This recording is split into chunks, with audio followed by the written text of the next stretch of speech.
Hello, Likers. Welcome back to our channel. It's me, your fave, your one and only baby girl, Malika.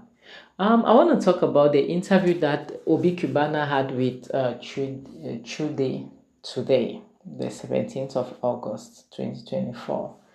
So it was Obi Cubana talking about himself, his family, and everything from where he started, his humble beginnings, and all the rest.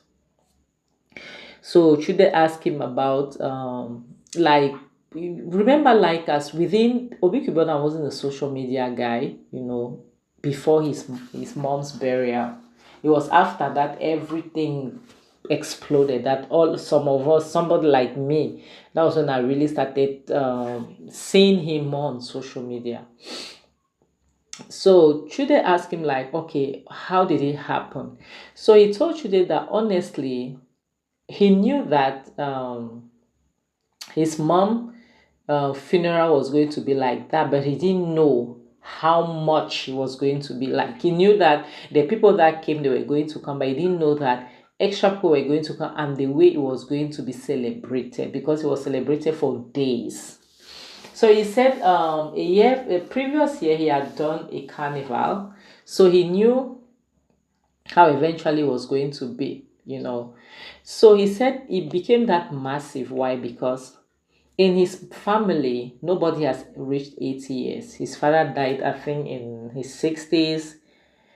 So many people, no one has crossed 80 years. So he said they gathered, they told his mother's children, told their mother that if you beat this 80 years, because it's like a jinx in your family, if you beat it, like if you successfully live up to that age and cross it, the way will celebrate you, and you have to, they told their mother that you have to, because all of your children are successful, they are all married, you're happy, everything is fine, so there's nothing that has to stress you.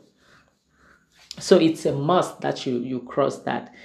So he said from the time his mother reached 74, they started celebrating her every year. So every year they'll make a grand celebration for her. That even during COVID, he flew here in Abuja at his brother's place to celebrate their mom. He said, so when they told their mom that once you reach 80, we are going to throw a very big party, because 80 means that you've break that curse in your family. So they started saving up for it.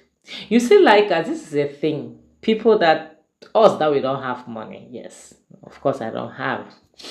Okay, we think that when you want to do something, you just go, you have your card or what, so you just go and buy. No, people save up. People save up for what they want to do. That's the honest truth. So imagine Obi Cubana who said that he saved, like he started saving. He didn't say him, he said they started saving. Means him and his siblings, they started saving for their mother's 80th birthday. Then, unfortunately, he said they celebrated her 78th birthday on New Year's Eve, on the 31st of December. Their mom passed away. So based on the fact that they were planning on celebrating her 79th birthday and her 80th birthday in grand style, so they decided now that money that they have saved, they decided now to make it grand, like that carnival we all saw. So he explained that. He said that was why it became like that. He said it also became loud, that the people heard about it because of the way Kanayo also was hyping everything. It was because I remember Kanayo was saying that anybody that is looking for their wife or for their girlfriend, they should go to Obi Cubana's funeral. Like, that's where some of their wives and girlfriends will be. He was hyping. So he said those are the things that made it to, like, just blow off like that. Then Chude asked him about his humble beginnings. He talked about it. Then he said there's something he has never told anyone that he needs to share. So he talked about his first club that he made. He said at one point it seems as if he traveled or somewhere, so he saw this club. I think it was in Ibiza that he went. So he said that whether in a few years, he made a word of affirmation that he would like to own a club like that. So he said in 2 to 3 years he became owner of Ibiza. His first club was Ibiza. He said Ibiza was doing very well. Then it was during the time of Ibiza that he got married. Like because they were dating, they were boyfriend girlfriend, but they weren't married. Him and his wife. So he got married during the time that he had that Ibiza, and the club, everything was okay. He was really doing well. Then he had this friend that was disturbing him that I have this building in Wuse to Abuja. Like, come and get it, come and take it and open a club. Come and open a club. The friend was disturbing and he was like, okay, fine, let me try. He went and took the building. That's when he started building Cubana. He started building Cubana. Then he said one day his wife fell sick. His wife, after his wife just gave birth to their first child, her baby was, I think, 3 months old. His wife fell very sick. Like it wasn't like they went and they came in Abuja, did a CT scan. It showed that she had cyst in her brain. Then he flew her to South Africa, him and she and her sister with him as well. They went to South Africa, they did everything. And he said before that when his wife got sick and she was losing weight, people that his friends, not even external people that were close to him, started saying that his money is not clean, that he has used his wife for money rituals. Like they were saying all sorts of things. That a friend of his called him, like called his attention, like, have you heard what people are talking about? What people are saying that you used your wife for money rituals? So he didn't really pay attention. So when they went to South Africa, after a period of time, his wife paralyzed. Like all the left side she paralyzed, and they tried everything. Like it was not okay. So he decided that okay, he called his contractor, was like, please, I need you to refund me the balance of my money. I'm not going to do this club business again.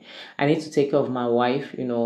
I want to buy a house here in South Africa so that I can live here and forget about all the talks. Because at one point he said the talks were getting into him, like was getting to him. So he just wanted to stay away from Nigeria. So his contractor was like, have you told your wife? He said no. His contractor was, talk to your wife first. So he spoke to his wife. His wife was like, you're not doing that. You're not giving up on your dream. That is your dream, to own clubs, to be club owner. You will be. You will not buy a house in South Africa. You will not stay. You will not move here in South Africa. You will go back to Nigeria and do your business.